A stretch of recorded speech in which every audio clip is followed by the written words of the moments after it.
आइए सुनिए, देखिए, समझिए सनातन सत्य। जैसी दृष्टि वैसी सृष्टि, दृष्टि विज्ञान। कुदरत, कुदरती रचना एवं कुदरत के कानून से शाश्वत सुख की प्राप्ति। जोधपुर के परम पूज्य महात्मा उपासक प्रोफेसर डॉक्टर सोहन राज तातेड़ के निर्देशन में सनातन सत्य। जैसी दृष्टि वैसी सृष्टि, दृष्टि विज्ञान।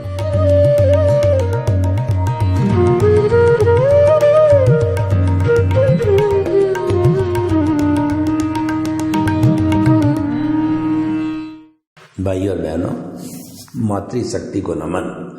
आज का हमारा अति उत्तम विषय त्रिमंत्र की साधना। बहुत ही सुंदर विषय है। त्रिमंत्र कौन कौन से हुए? पहला मंत्र है नवकार मंत्र, महामंत्र बोलते हैं इसको। दूसरा जो है वो ओम नमो भगवते वासुदेवाय। ये वैष्णव लोगों का बहुत बड़ा मंत्र है। ओम नमः शिवाय, ये तीसरा जो है शैव लोगों का मंत्र है।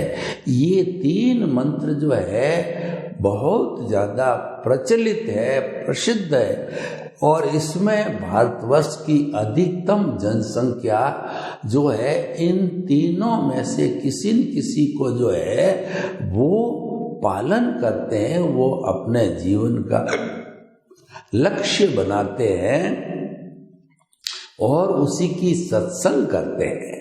तो अब हम तीनों मंत्रों की साधना के लिए तीनों मंत्रों की व्याख्या करेंगे, इसकी उपयोगिता को समझेंगे, इसके लाभ को समझेंगे और ये मंत्र क्या बताता है ये पूरा वर्णन करेंगे। पहला है महामंत्र नवकार। वो मंत्र इस तरीके से है, नमोरियंताणं, नमो सिद्धाणं, नमो आयर्याणं, नमो उज्जायाणं, नमो लोए सब्ब साउणं, ऐसो पंच नमुक्कारो सब्ब पाव पणासणो, मंगलाणं च सब्बे सिंह, पडमंगा वै मंगलं, पडमंगा वै मंत्र। ये मंत्र जैन लोगों का है, यानी जो 24 तीर्थंकर हुए हैं और उनकी जो आचार्य और साधु परंपरा है उससे जुड़ा हुआ, श्वेतांबर दिगंबर से जुड़ा हुआ, 24 तीर्थंकरों से जुड़ा हुआ ये महामंत्र है। और जैनी मात्र इसकी उपासना करता है और इसकी पूजा करता है। तो हम इसके मंत्र के अंदर एक एक जो है वो हम उसको देखेंगे। पहला पद को देखेंगे। पहला पद है कि नमो अरिहंताणम, मैं अरिहंत भगवान को नमस्कार करता हूँ, प्रणाम करता हूँ। अरिहंत कौन होते हैं? अरि प्लस हंत। मेरा जो भगवान है वो दुश्मनों का नाश करने वाला। अरि मतलब दुश्मन, हंत मने नाश करने वाला मेरा देव है, मेरा भगवान है, मेरा ईश्वर है। अब दुश्मन कौन? बाहर के जो दुश्मन जो हैं वो दुश्मन या भीतर के दुश्मन। तो ये सारा नवकार मंत्र की आराधना है, भीतर के दुश्मनों को समाप्त करने की आराधना है। तो भीतर के हमारे जो दुश्मन हैं जिस पर विजय प्राप्त करनी है और हमारे तीर्थंकरों ने उन पर विजय प्राप्त करके और फिर वो केवल ज्ञानी बने, या 8वें गुणस्थान में उन्होंने शपथ श्रेणी ली, फिर 12वें गुणस्थान के अंदर वो वीतरागी बने, 13वें के अंदर जो है केवल ज्ञानी बने और 14वें के अंदर वो जो मुक्ति को प्राप्त हुए।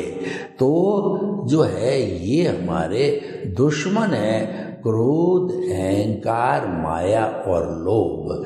इसको अज्ञान कहते हैं। इसको जो है वो कहा जाता है अज्ञान। अज्ञान का अर्थ हो गया कि मिथ्या ज्ञान, मिथ्या दर्शन और मोहनीय कर्म जो है ये अज्ञान है। हमारे 4 घाती कर्म हैं जो कि हमारी आत्मा की घात करते हैं। वो है ज्ञानावर्णीय, दर्शनावर्णीय, मोहनीय और अंतराय कर्म। जो मिथ्या जो ज्ञान है उससे ज्ञानावर्णीय कर्म बनता है, और मिथ्या दर्शन है उससे जो है दर्शनावर्णीय कर्म बनता है, और जो है ऑनरशिप, डूअरशिप से जो है मोहनी कर्ता भाव से मोहनीय कर्म बनता है। और अंतराय, जब ये तीनों कर्म साफ हो जाते हैं तो अंतराय अपने आप टूट जाती है। 14वां गुण स्थान में पहुंचते ही समस्त अंतराय समाप्त हो जाती है। इन तीनों का जो है पहले क्षय होना यानी पूरा समाप्त होना जरूरी है। तो ये जो है क्रोध मान माया लोभ को जीतने वाला अर्यंत कहलाया। तो ये अर्यंत की बात हो गई। दूसरा है अर्यंत के जो है वो हमारे कुल मिलाकर के 25 गुण होते हैं, और दूसरा जो है वो है सिद्ध भगवान, नमो सिद्धाणम।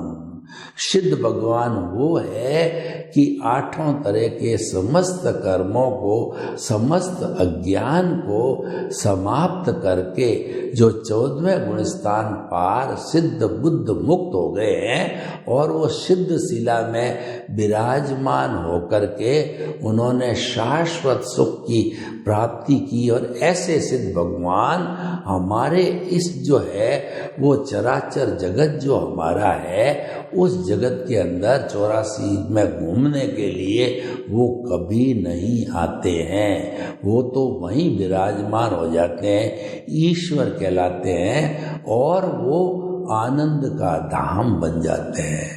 तो वो हमारे ईश्वर है, हमारे आइडियल है। और वैसे तीर्थंकर भी ईश्वर है जो 8वां गुण स्थान में क्षपक श्रेणी ले लेता है, वहां से वो ईश्वर का दर्जा इसी औदारिक शरीर में ईश्वर का दर्जा प्राप्त कर लेता है। क्योंकि ऐसा जीव निश्चित रूप से शाश्वत सुख को प्राप्त करेगा, तो वहां से स्टार्ट होता है ईश्वर बनना, पूजनीय, वंदनीय और स्तुत्य होना वहां से चालू होता है। इसके अंदर जो है हमारे नमो सिद्धाणम, इनके कुल 12 गुण होते हैं। और तीसरा जो है वो है नमो सिद्धाणम, नमो आयर्याणम। मैं आचार्य भगवान को नमस्कार करता हूँ।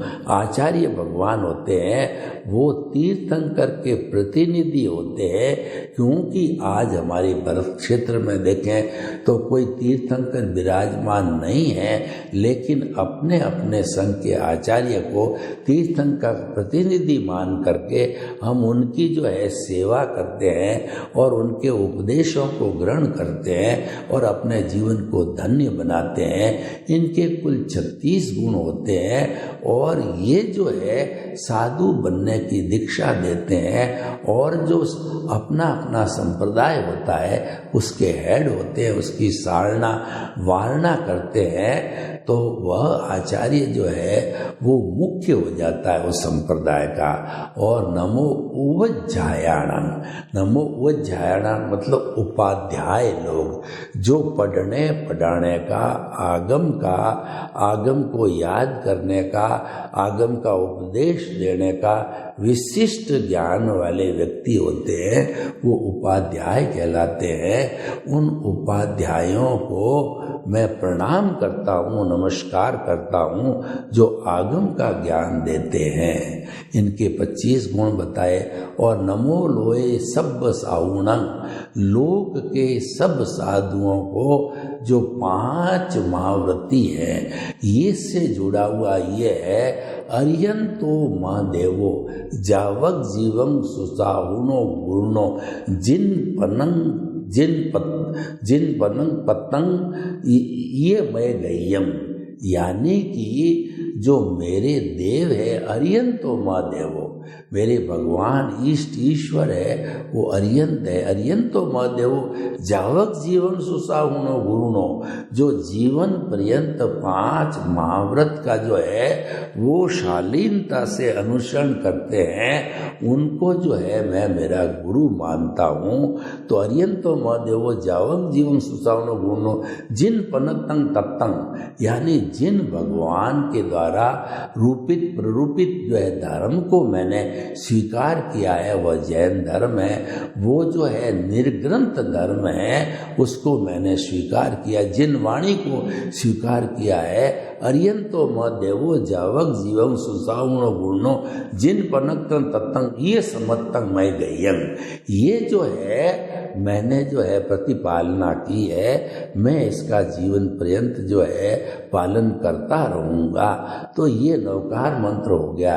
और ऐसो पंच नमुकारो सब पाव पणासनो, ऐसा जो है ये 5 पदों का मंत्र है जो कि समस्त पापों का नाश करने वाला है, और ये सभी मंगलों में श्रेष्ठ मंगल है। तो जो है वो आर्यन जो इन सब का जो है ये निष्कर्ष है कि ये सब में मंगल है, तो इसकी उपासना की जानी चाहिए। तो ये पहला मंत्र हो गया। दूसरा त्रिमंत्र में जो दूसरा आता है वो है ओम नमो भगवते वासुदेवाय। वासुदेव जो है भगवान को मैं नमस्कार करता हूँ, उनको नमन करता हूँ। वासुदेव जैसे कृष्ण हैं, ऐसे बहुत से वासुदेव हो चुके हैं और आने वाले समय के अंदर होंगे। 63 चलाका पुरुष हुआ करते हैं। उन 63 चलाका पुरुषों के अंदर पहले जो है 24 जो है वो जो कहना चाहिए कि 24 तीर्थंकर होते हैं और 12 चक्रवर्ती होते हैं और 9 जो है बलदेव होते हैं, 9 वासुदेव होते हैं जिनकी हम आज उपासना करते हैं। 9 प्रति वासुदेव होते हैं। तो प्रति वासुदेव को वासुदेव मारता है, यह भी नियम है। तो ये वासुदेव होते हैं वो कृष्ण भगवान जैसे कि उन्होंने गीता की रचना की और लोगों को जो है सही रास्ता बताया। तो ऐसे वासुदेव भगवान को मैं नमस्कार करता हूँ। ये पृथ्वी पालक होते हैं और सबके ईश्वर होते हैं और हमारे जीवन को ये अच्छा बनाते हैं। तो ये जो है वो हमारी, अगर इसको गीता से संबंधित करें तो वासुदेव भगवान ने 18 दिन जो युद्ध का महाभारत युद्ध चला, तो उस युद्ध में उन्होंने अर्जुन को जो जो शिक्षाएं दी, क्योंकि अर्जुन निराश हो गया था कि मेरे सामने मेरे दादा गुरु विश्व पितामह द्रोणाचार्य गुरु कृपाचार्य सभी मेरे भाई बहन ताऊ वगैरह, किसको मार के मैं जो साम्राज्य के लिए इतनी हिंसा करके पाप का भागी बनूं। तो उन्होंने उसको निष्काम कर्म का पाठ बताया कि तू जो है रिलेटिव व्यू पॉइंट से अर्जुन है, रियल व्यू पॉइंट से तो शुद्ध आत्मा है। तो ये कर्म तो जो है रिलेटिव अर्जुन का करना है, क्योंकि अर्जुन क्षत्रिय है। तो इसी कारण से उसने बहुत हिंसा करी, फिर भी वो मुक्ति को गया, क्योंकि उसने पाठ पढ़ लिया था मैं अलग हूँ शरीर अलग है। तो ये जो है मन वचन काया से मुक्त, ऐसा मैं शुद्ध आत्मा हूँ। वेद विज्ञान कर लिया, दृष्टि विज्ञान कर लिया और उसके बाद जुदापन की जागृति कर दी। अर्जुन अलग है, मैं अलग हूँ, लड़ाई करने वाला अर्जुन है। तो निष्काम कर्म का पाठ दिया। तो 6 दिन जो है वासुदेव ने अर्जुन को जो पाठ पढ़ाया वो कर्म योग था। दूसरे 6 दिन जो पाठ पढ़ाया वह जो है भक्ति योग था। तीसरे 6 दिन पाठ पढ़ाया वो ज्ञान योग था। वो आज का ये विषय नहीं है कि इसको हम विस्तार से जाने। ये 18 दिन के 3 जो है योग हो गए और निष्कर्ष निकालें तो विज्ञान योग था, जिसको ध्यान योग भी कहते हैं, विज्ञान योग भी कहते हैं। यानी कि जब विज्ञान की हम श्रेणी में जाते हैं तब हम जो है वो शुक्ल लेशिया में जाते हैं, मुक्ति की अवस्था में जाते हैं। ज्ञान से विज्ञान को जाना है और विज्ञान का स्पर्श होते ही आत्मा का स्पर्श होता है। और ज्ञान जो विज्ञान का स्टार्ट होते ही ज्ञान है वो द्रुत गति से जो है वह विनाश होने लगता है, क्योंकि सुपर पावर विज्ञान को हमने पकड़ लिया। तो विज्ञान से अज्ञान को जीता जाता है और ज्ञान से अज्ञान को समाप्त किया जाता है। तो भाई और बहनों, इस तरीके से वासुदेव हमारे को अच्छा पाठ पढ़ाते हैं। मानव जीवन, मानव जाति और प्राणी मात्र के लिए भले का संकल्प करना चाहिए, किसी के साथ बुरा व्यवहार नहीं करना चाहिए। यह पाठ जो है वासुदेव हमें पढ़ाते हैं और वैष्णव लोग इसका पालन करते, अपना ईश्वर समझ करके वासुदेव को मंदिर बनाते हैं, उनकी पूजा अर्चना करते हैं। तो कुल मिलाकर के उन्होंने रास्ता हमको अच्छा बताया, मुक्ति का रास्ता बताया। तो हमें वैसा निष्काम कर्म करना चाहिए। यानी भगवान वासुदेव भगवान कहते हैं कि आप कर्म करते रहो, कर्म करना पड़ेगा। पीछे से लेके आए हो स्क्रिप्ट बना के, फिल्म बना करके और द्रव्य कर्म डाल के, भाव कर्म बना के, ये आपका हिसाब है, परिणाम है, रिजल्ट है, आपको भुगतना ही पड़ेगा। जीवन भर आपके पास कोई ऑप्शन नहीं है, क्योंकि ये ऑटो मोड से चलता है। और ये जो कुदरत जो है उसकी क्रिएटर, ऑपरेटर और डेस्ट्रॉयर कुदरत के अधीन चलता है, तो इस पर कुदरत का कानून लगता है और कुदरती रचना इस पर लागू होती है, कुदरत इस पर लागू होती है। तो आप जो है उसमें पराधीन हो। तो इसीलिए निष्काम कर्म का अर्थ ये हो गया, आप कर्म करते रहो, फल की इच्छा मत करो, क्योंकि फल देना तो कुदरत के हाथ है और वो आपके उपादान के अनुसार, आपको पता नहीं है इसका सही रॉन्ग फल मिलेगा या राइट फल मिलेगा, आपको पता नहीं है। तो आपने फल की इच्छा नहीं की है तो आपको कोई तकलीफ नहीं होगी, आपको अफसोस नहीं होगा, आप डिप्रेशन में नहीं जाओगे, क्योंकि आपने तो फल की इच्छा की नहीं है, आपने तो कर्म किया है। आप तो निमित्त बन के जो है कर्म कर रहे हो, कहने का अर्थ ही, और निमित्त बन के करना ही पड़ेगा, क्योंकि हम लेके आए हैं। कोई भी व्यक्ति, जीवित प्राणी एक क्षण भी बिना कर्म किए न रह सकता है और न रहेगा, क्योंकि वो कुदरत के अधीन हलन चलन करता है। तो भाई और बहनों, ये निष्काम कर्म का हो गया जो है। और तीसरा है ओम नमः शिवाय। जो शिव भगवान है सबका कल्याण करने वाले होते हैं। शिव भगवान है ब्रह्मा विष्णु महेश।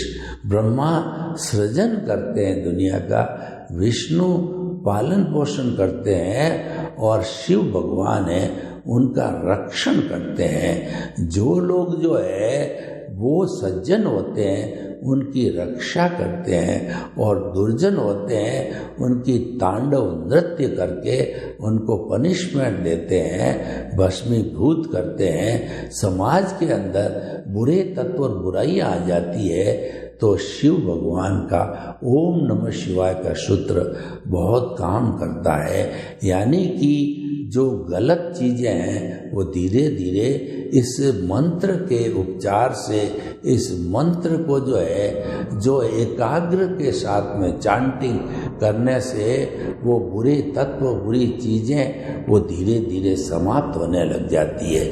तो भाई और बहनों, ये 3 मंत्र है। अब देखिए, हर मंत्र का जो है ना वो अपना अपना पावर होता है, क्योंकि ये जो मंत्र का उच्चारण है वह जो है वो अगर मान लो लयबद्ध किया जाए, सही उच्चारण के साथ किया जाए, सही भावार्थ के साथ किया जाए तो वह असरकारी होता है, गुणकारी होता है। तीनों ही मंत्र अपने अपने व्यू पॉइंट से, क्योंकि हर एक का अपना अपना व्यू पॉइंट है, तो व्यू पॉइंट होने से हम आग्रहीन हो जाते हैं। आग्रहीन गहन चिंतन का द्वार हमेशा खुला रहे, महात्मा गांधी कहते थे कि आप जिस मकान में रहते हो उसकी खिड़कियों को खुले रखो, यानी लोगों के व्यू पॉइंट, लोगों का जो विचार है वो आप तक आने दो, उनका स्वागत करो और उनको जो रोकना है यानी उनके अस्तित्व को अस्वीकार करना है, और किसी के अस्तित्व को अस्वीकार करना यानी खुद के अस्तित्व को अस्वीकार करना है, और खुद के अस्तित्व को स्वीकार कर दिया तो हम मुर्दे हो जाएंगे, हमको जला दिया जाएगा। इसीलिए हर एक के व्यू पॉइंट को रेस्पेक्ट करनी चाहिए। आप उससे सहमत हो या न हो वो बात जुदी है, परंतु हर एक को अपना अपना व्यू पॉइंट रखने का जो है अधिकार है, रखता है, तो आपको उसको सुनना चाहिए, उसमें से जो ग्राह्य हो वो लेना चाहिए। इसको अनेकांत कहते हैं, यानी कि जो अनेकांत है वो मल्टी डायमेंशनल है, यानी हर एक का व्यू पॉइंट है वो सत्यांश है। उन सब व्यू पॉइंट्स या सत्यांश को जोड़ते हैं तो एक परफेक्ट ट्रुथ बनता है, जिसको हम केवल ज्ञान कहते हैं। तो परफेक्ट ट्रुथ तो केवल ज्ञानी के पास है, और वर्तमान में हमारा जितना भी पृथ्वी का भारत क्षेत्र है वहाँ पर कोई केवल ज्ञानी नहीं है। इसीलिए हम जो है वो सही क्या और गलत क्या उसका निर्णय नहीं कर पाते, क्योंकि केवल ज्ञानी कर सकता है और केवल ज्ञानी मौजूद ही नहीं है। तो इसीलिए हमारा जो व्यू पॉइंट है उसके अंदर आग्रह मत करो। आग्रह नहीं करने का अर्थ ये हुआ कि आप ये मत कहो कि मेरा ही व्यू पॉइंट सही है, ये कहो कि मेरा भी व्यू पॉइंट है, आप देखें अच्छा लगे तो स्वीकार करें।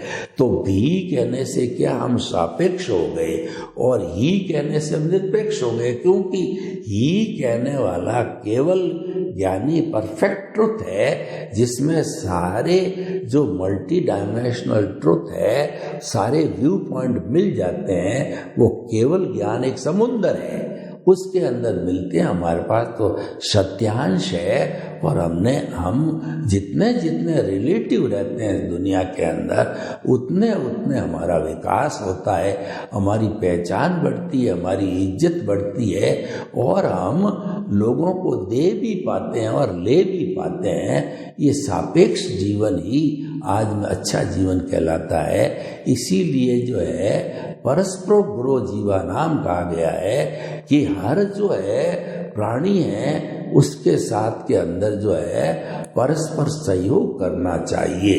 तो भाई और बहनों, ये हमारा जो आज का विषय है वो बहुत ही सुंदर विषय है कि हमें जो है वो हमारा त्रिमंत्र की साधना में तीनों मंत्रों को, जो कि सारी प्राय जो है भारत की सब संस्कृतियों को इसके अंदर विलय मान सकते हैं, तो इनको जो है सम्मान दिया जाना चाहिए।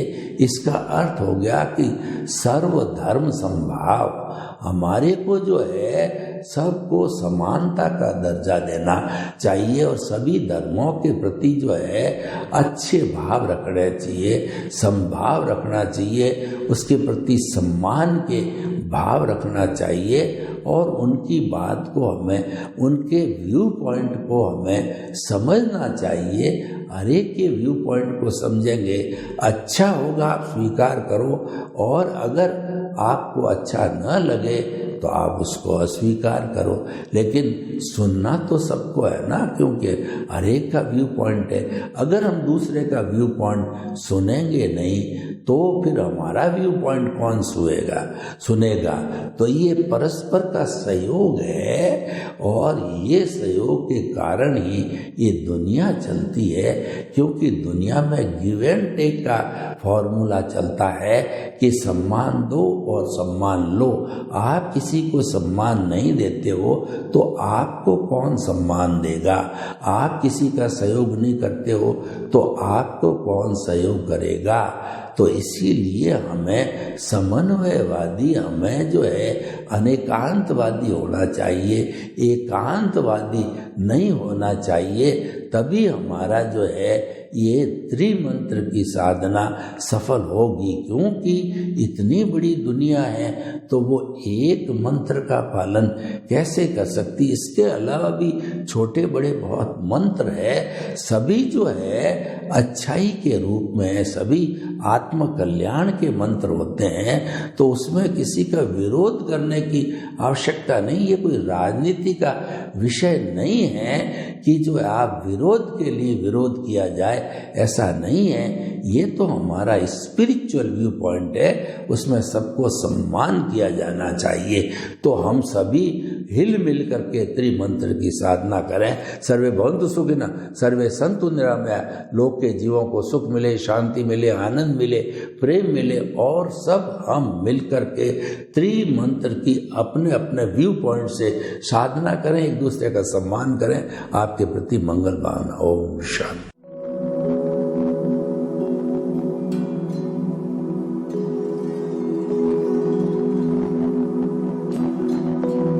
एक ऐसा अंतर्राष्ट्रीय ख्याति प्राप्त मानव जो गुरु प्रेरणा से पिछले 20 वर्षों से वानप्रस्थ जीवन जीते हुए 24 घंटे मानवता की सेवा में संलग्न है। एक ऐसा मानव जो अभी राष्ट्रीय, अंतर्राष्ट्रीय टीवी चैनलों पर 7,500 एपिसोड के माध्यम से सनातन सत्य, आत्मविज्ञान एवं पुनरुत्थान, व्यवहार एवं निश्चय जगत के जीवनोपयोगी विषयों पर हृदय स्पर्शी प्रवचन कर चुका है।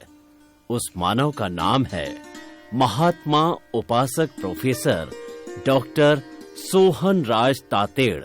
प्रोफेसर तातेड़ द्वारा योग, दर्शन, शिक्षा विषयों पर रचित पीएचडी स्तर के 250 शोध ग्रंथ भारत के 100 प्रतिष्ठित विश्वविद्यालयों में शोधार्थी पढ़ रहे हैं तथा वे सभी शोध ग्रंथ वहां की सेंट्रल लाइब्रेरियों में उपलब्ध हैं। महात्मा सोहन राज ने अभी तक हजारों स्कूलों, कॉलेजों, विश्वविद्यालयों एवं संस्थाओं में सेमिनार, वर्कशॉप, कैंप लगाकर लाखों विद्यार्थियों को योग, दर्शन, शिक्षा का प्रशिक्षण देकर उन्हें सुसंस्कारित किया। डॉक्टर तातेड़ ने भारतीय संस्कृति उत्थान के 4000 से अधिक समसामयिक विषयों पर आर्टिकल लिखकर ऑनलाइन जर्नल, पत्रिकाओं, वेबसाइट्स पर प्रकाशित किया, जिसका उपयोग लाखों पाठक कर रहे हैं। उपासक तातेड़ के 5000 से अधिक आज का सुविचार, आज का शुभ संदेश, आज का मंगल भावना योग आदि चिंतन websites, Twitter, blogger, Facebook, YouTube माध्यमों से लाखों लोग अपना जीवन निर्माण कर रहे हैं। मानवता के मसीहा ऐसे महामानव महात्मा सोहन राज तातेड़ के प्रोफाइल को अभी तक विश्व के 20 लाख दर्शक यूट्यूब पर, 12 लाख गूगल पर एवं लाखों दर्शक फेसबुक, ब्लॉगर, ट्विटर और इंस्टाग्राम पर देख चुके हैं।